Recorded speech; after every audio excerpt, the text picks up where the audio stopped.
What's happening, people? You're back to the Fight Week show. People, there's a lot that's been going on, man. A lot's been going on over the last couple of days, and we're here to talk about it. Let's talk about it, man. Let's talk about it. AJ, Anthony Joshua. The talk went on. I'd say maybe a month and a bit ago. I saw him had an interview regarding this step aside money. And when he first had that interview on IFL, he said at the time that his team, even his team, knows not to bring nothing like this to him. Right? Man said even his team knows not to bring something like this to him. Um, but they have. Eddie Hearn's brought it to the table. His team's brought it to the table, and AJ has a decision to make. Now, this is a very, very tough one for me because I fuck with AJ heavy. You know what I mean? Like, that's on record, well documented. You know what I mean? You can see the flag behind us, and you, man, know. Um, yeah, I fuck with AJ heavy. And this is why this is a little bit difficult for me in the decision that I think is going to make. And salute to everybody that's joining me right now. Big up to all of you. I see you lot rolling in. Salute to you. Thank you very much for supporting the show. And please continue to do that. We need you. We need your support to keep on growing. And yeah, I should roll in and hit the like button, hit the share button. Please get us out there. The hit the notification button so you know whenever we're uploading and we're streaming and stuff. Right. So AJ is talking about step aside money. The figure that's been banded around is 15 million. And there's been a lot of back and forth with a few people in regards to AJ at least considering this deal. Now, for his legacy, what does that do? It makes him look weak. It makes him look like he's pussying out. It makes him look like he's ducking people. It makes him look like that. But this is one of the things that I've said for longest time. Yeah, any trained fighter, any skilled professional fighter, regardless of what the outcome is going to be, is not scared to fight anybody, at least anybody in their weight class. Yeah, let's put it. I'll narrow it down like that. At least anybody in their weight class. A professional fighter, that's a skilled fighter, trained to earn money by fighting, is not scared to fight anyone in their weight class. So enough about ages ducking man, ages scared of man, ages. You know what I mean? That's not what's happening here. So what's left? We're left to business decisions, right? Because as a fighter, you're not just a fighter. You're also a businessman, right? And if you haven't got that business nous and the business acumen, then you hire a manager that helps you with those type of decisions. You hire someone that looks after your interest in these sort of situations. And this is what AJ has now got in his hands, where they've actually brought in this this talk of step aside money on the table. You know, the talk of step aside money on the table is a big one. It's a big one, and I think AJ has a decision to make. You know, because look, he's made.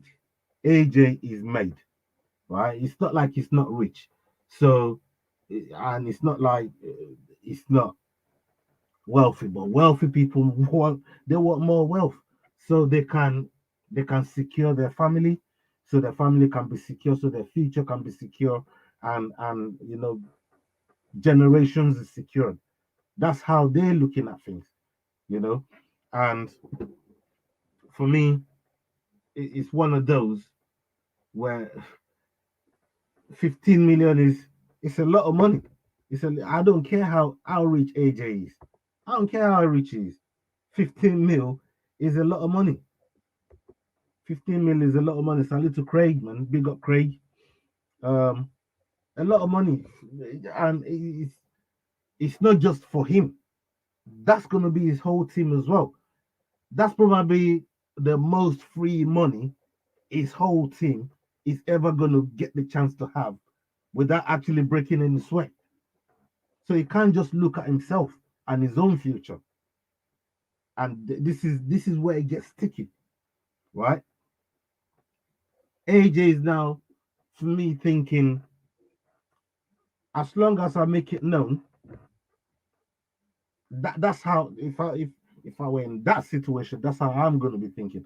Look, as long as it's in the contract, whoever wins this, there's not going to be no rematches between them, man. I'm coming straight in for all the belts, WC, WBO, everything, with everything on the line, because it's had the WBO and the rest of the belts, and the WBC is always eluded him. That's always eluded him. He's never been able to capture that, either from Wilder or Tyson Fury, when Tyson Fury now has it. So this is the thing. And big up Craig is saying Anthony Joshua can outbox Lucy. Maybe not. Maybe not. The rematch might be able to tell that if that goes ahead. I'm look, AJ hasn't made a decision yet, but it's on the table. And for it to be on the table is definitely being considered. And that's why I laid down all of the reasons why I think it's being considered. Because this is not just about AJ, this is about his team as well. You know, that 15 mil does not go all to AJ. That's his entire team.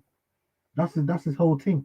You know, they all got split that. Yeah, he's gonna get this the lion's share, he's the boss, he calls the shots and all of that. The decision in those type of situations will probably be final from AJ, because if he says no, then everybody ain't getting nothing. But he might be able to on the back channel compensate them for losing out on something like this. I'd like to think AJ is wealthy enough like that to be able to do something like that. You know, if it did come to it. But I'm just outlining the reasons why I think you should take it. The other reason that that I have for not taking it is the legacy part of it. But I already broke that down at the beginning of this conversation. That for me, it's AJ not taking the fight. It's not because he's scared of Usyk or because he's scared of Fury. No skilled fighter, no skilled professional fighter is scared of another counterpart, another opponent in their own weight class. What's the worst that's gonna happen? They're gonna lose. That's it. And then they go again. That's their bread and butter. So to me, the whole ducking thing or a scared thing is out of the window for me. So the other one is the business decision. Big up Craig. He says, Ola Lee Gunner brought me over to your channel. Big up the right army. Salute to the right army, man. And big up Lee Gunner, man. You know what I mean? He's always he's one of the people. He's one of my longest friends, and I mean, been fucking with Lee Gunner for some years, man. And yeah, man, he's you know, salute to him for bringing you here. Um, so let's get back to AJ and why I think um he should take this money. Um, I think AJ should take this money because it's security, not just for him, for his team, for for all the efforts of everybody that's got him to the point where he's got to. They can all have that free free milli. You know what I mean? Maybe each one of them gets like 500 grand a piece, a million a piece. It's free money. You know what I mean? And that will set them up and set their family up, and then they can in turn look after AJ for the next fight that's coming up. So yeah, this is my reason that I feel like AJ, you know what I mean, deserve well, should take the money. Not deserve to take the money, but should take the money. The money is on the table. Take it. Maybe he can't even negotiate for more. He might even say, "Listen, I ain't really feeling that 15 million. 25 looks better. If you really want me to step aside and make this thing happen, 25 looks better. How about that? Let's try 25." That's why I'm going to start talking. I remember when Floyd was asked to come out of retirement to fight Connor, and Floyd said, "Listen, for me to even consider coming out of retirement, I want to say 100 million. Then when the 100 million is there and that hits, then I will talk about corner, and then we'll see where we're gonna go from there. You know what I mean? So for me, that's how you do business. Big up Carl Ross in the house. Salute to you, my brother. I'm blessed, man. I'm good. I'm glad you're here. That's the main thing, man. You didn't catch this late. You're right here, my bro. And salute to you, brother. Big up. Um, so Floyd come. He's saying, listen, for me to come out of retirement, I want 100 million. Then I want 200 million or 100 million for the Conor fight. I think it's 200, and Conor got 100. So, like, for me, this is easy. This is easy peasy business. It's free money, and that's how I look at it. Yeah, people are saying he's wealthy already. They should be thinking about legacy. Yeah, legacy is gonna be there, but if this means he's able to put in a contract where he could actually catch the uh, the WBC that's been eluding him for so long and put it there like I get first dibs on whoever win all of these belts because they're going to unify it. So let's see. But there's still talk of Dylan White. Dylan White is still in the way. He's still in the way, and he could very much be fighting Tyson Fury. We don't know yet. So that's something that we're going to keep an eye on. And when it happens and when it breaks, we're going to bring it. We're going to bring it on this channel. The other thing that I wanted to talk about and touch about, um, hold on, let me come back into the comments here. Craig Molly just asked a question, and he says, all our thoughts on Fury versus Dylan White. For me, Fury to win in 3 rounds. Yeah, you know what? I agree with you. I couldn't agree more. I was just going to say when that happens, we're going to bring it round, but yeah, I, I got back Fury. He's got his fight IQ in the ring is just levels above the rest of them. That's what I see. His fight IQ in the ring is levels above. And the man's got a chin. The man's got a chin. He's got a chin. He's got a chin. You can't take that away from Fury, man. When he done that Undertaker thing, yeah, from the bronze bomber, and the man got up. That's when that moment, even though for all the achievement of Fury, shenanigans doesn't really make you take it real serious. But there's a damn good fight. It's like John Jones. He's got bare shenanigans outside. But when you strip all of that back and look at what he actually does in the octagon, if you don't want to be biased, you got to say it. You know what I mean? He's the best in the world at what he does. He really is. You know. So when you take a look at Tyson Fury, he's for me, it's like the John Jones of boxing for the crazy shit that he does outside, and he talks as much smack. He gives it. He gives it. He talks as much smack, and that's why everybody is drawn to Tyson Fury, and he's a fantastic fighter. He's a big problem, big mountain for any fighter in the division to conquer. So Dylan White is definitely gonna have his work cut out. You know what I mean? And big up Carl Rossi. He says here for top athletes slash mentality, legacy is everything. I agree. Legacy is everything. You know, but you're still a businessman. In between your legacy, you still gotta make smart business decisions, and it's not it's not a unforeseen situation. He knows about it now. You know what I mean? It's not something that just comes to hit smack in the face. And whichever way it goes on this, I'm I respect it. I respect it. Whichever way it goes on this. A lot of people killed Aljamain Sterling for the way he acted and all of that and this and that. And I said at the time, I'm glad he did because it's security for his family. He's not got the title that opened a lot of doors for him. Yeah, he might lose it in a rematch. It don't mean he's scared of fighting Peter Yan.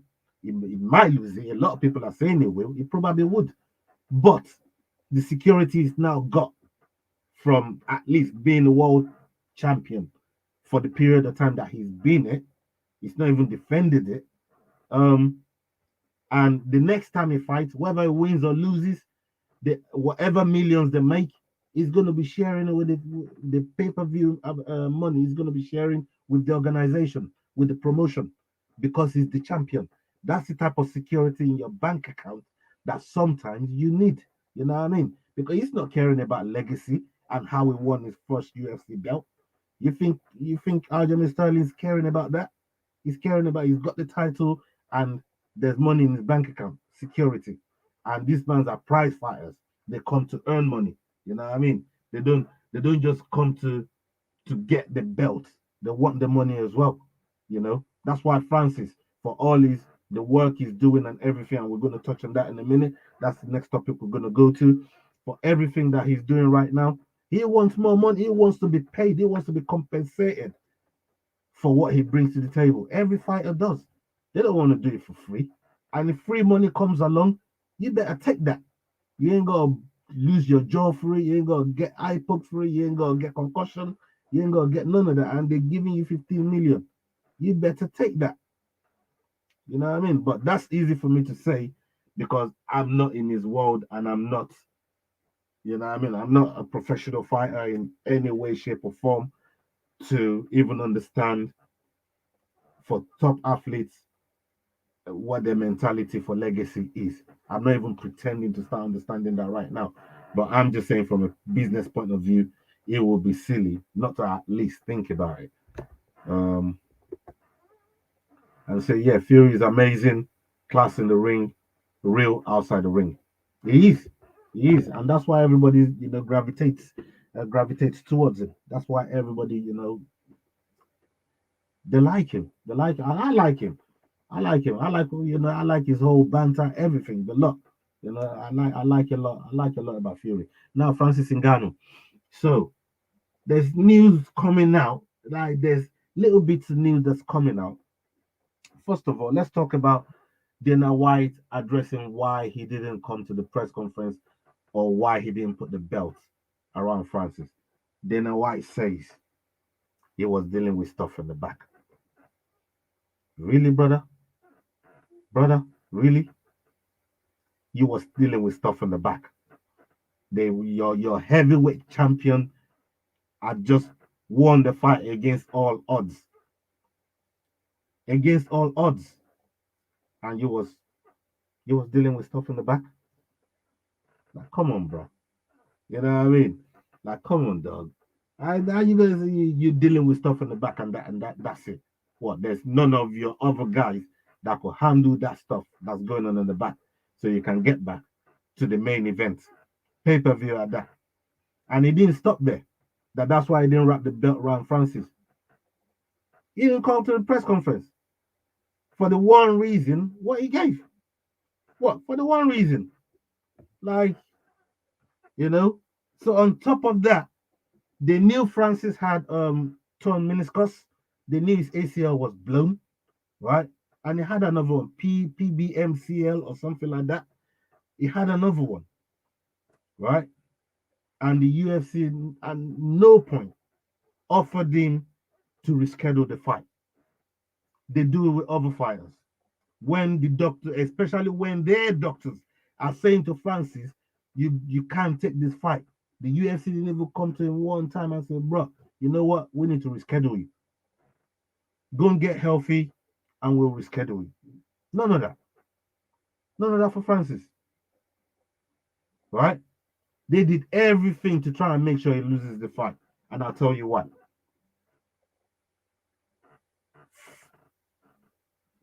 6:30. So the main event was starting at 7:30. 6:30 over there. Francis gets an email from the UFC informing him about the lawsuit that they're going to put on him and his management. A lawsuit from the UFC. And the man's just about to defend his title. He's about to go in the octagon and go and fight with no knees that they knew about, with a game opponent that they put there and put interim fight around him 3 months. 3 months after Francis won the title. Right? And then just before he goes in the octagon, they send him an email and his management, they're in the car on the way to the arena, and they get email from the UFC of a lawsuit. The man's just about to go and defend his title. What, you couldn't wait till the next day? Well, you couldn't wait till the Monday. They hit him on the way to the arena. So the man's thinking about a lawsuit, the man's thinking about no knees, and the man's thinking about an opponent that knows some shit about him, and he's got to go and defend his world title, and he got no contract behind him. On top of that, so they took all the leverages away from him.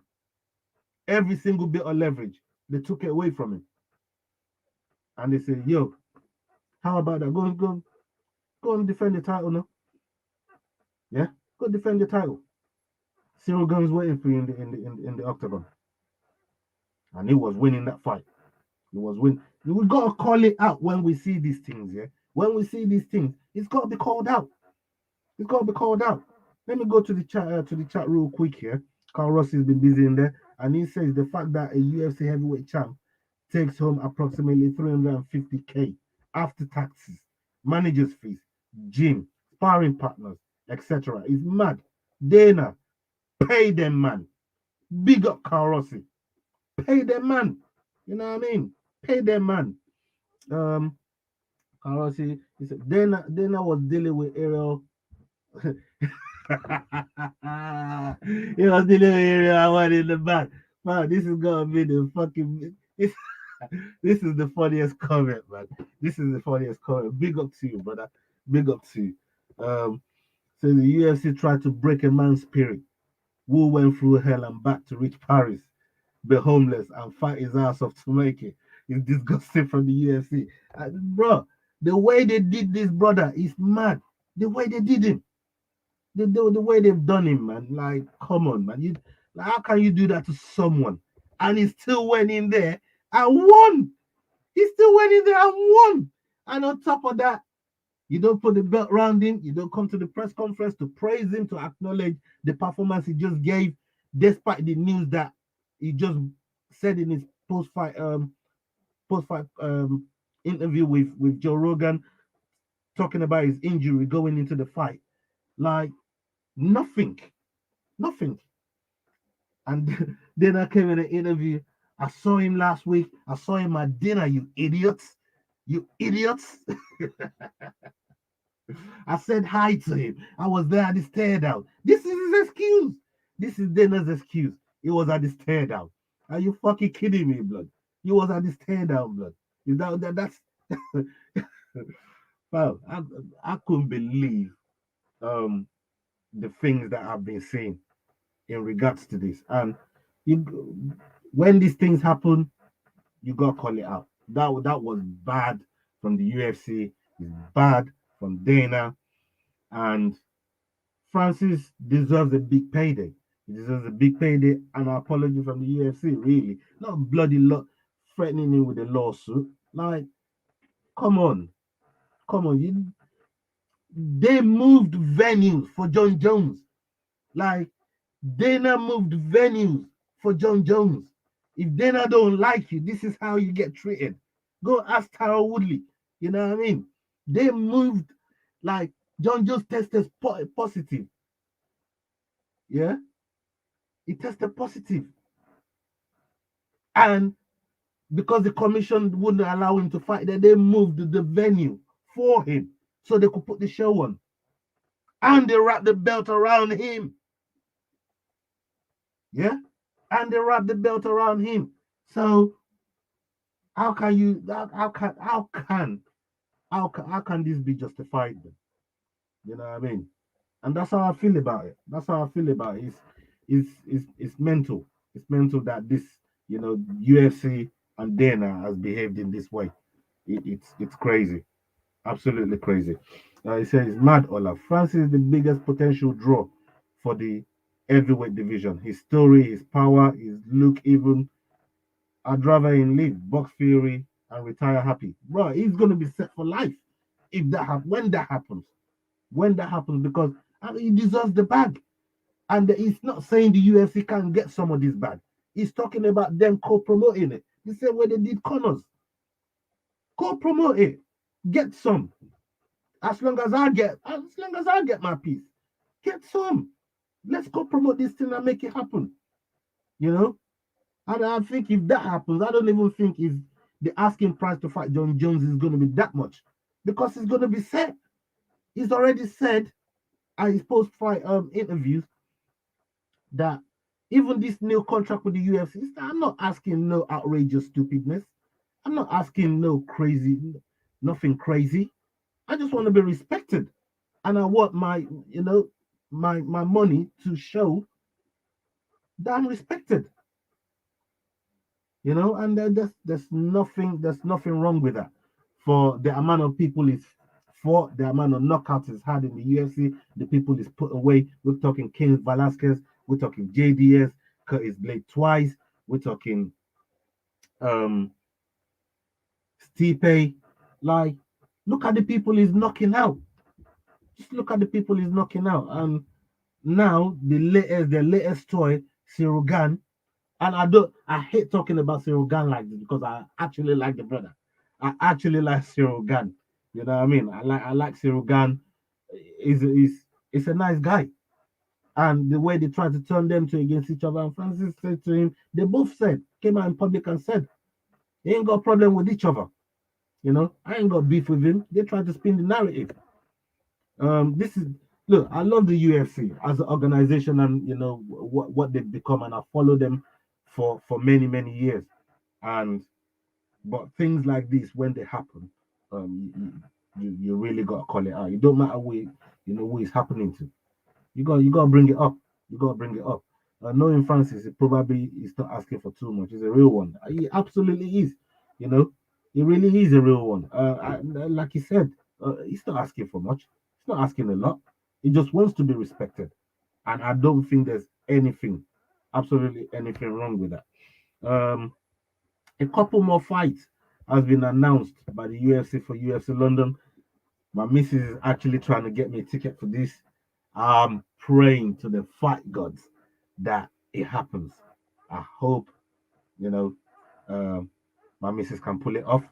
So, Paddy Pimblett, Paddy the Baddy, is fighting Vargas on March 19th, UFC London. And also Molly McCann, UFC Europe, UFC London, March 19th. So them two are always in camp together, anyways. So you know, wherever one of them's fighting, you're probably going to see the other them two scousers right there, and they're going to be looking to to represent to represent England. And Carl says here, Cyril Gan is from my country. I'm half French, half Irish. Gan is a G too, and I wish the best for both of them. Absolutely. Come on, Ola's missus, get them tickets. Big up, big up, big up, big up. Ola's missus, get them tickets, man. Yeah, get them tickets. You know what I mean? We need it. We need it. Bro, if that happens, that's gonna be a dream, man. That's gonna be a dream. No shit, I'm telling you right now. Um, Look, we've come to the end of the show. Thank you for everybody that's been with me. Big up yourself, Carl Rossi. Everybody that's watching on playback, salute to you all. Thank you for the support, man. You know what I mean? Keep sharing and keep getting us out there. Keep putting likes on the comments. And well, like I said in my previous video, just before I go, no UFC this weekend. Bellator's on. Um, Depending on when I get back from work, I might actually do a quick watch along on the main card of the Bellator card. Eagle FC is on as well on Friday. Khabib's promotion is on Friday, and Rashad Evans is actually fighting on that card. I think is the main event. So that's another one. So there's a couple fighting championship that you could watch this weekend because there's no UFC. And then the following week we're going to be back with Sean Strickland and Hermanson, and we'll be bringing the preview and the picks for that one. And yeah, man, salute to you, man. Big up.